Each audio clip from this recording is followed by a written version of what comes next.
8 شوال یوم انہدام جنت البقیع۔ یہ وہ دن ہے جس دن آل سعود نے آل رسول کی قبروں کو مسمار کر دیا، جس کے نتیجے میں رسول خدا کی بیٹی کے ساتھ ساتھ 4 معصوم اماموں کی قبریں سائے سے محروم ہو گئیں، اور ایک مرتبہ پھر محمد و آل محمد علیہ السلام پر کیے جانے والے مظالم کو تازہ کر دیا گیا۔ جب یہ ناسبی آل محمد کی عظمت کو نہ گرا سکے تو بغض آل محمد میں آ کر انہوں نے آل محمد کے مزارات کو گرا دیا۔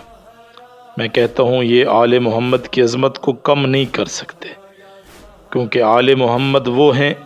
جن کو عظمت لوگوں نے عطا نہیں کی،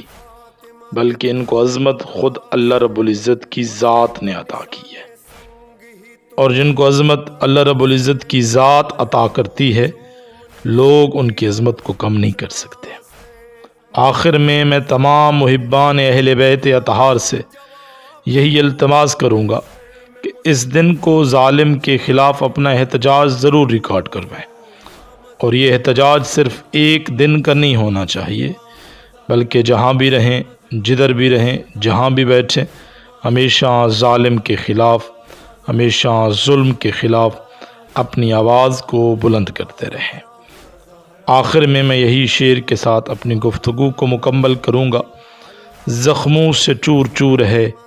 سینہ رسول کا، یثرب میں حال دیکھ کے قبر بطول کا۔ تنہا ہے ایک گوشے میں بیٹی رسول کی،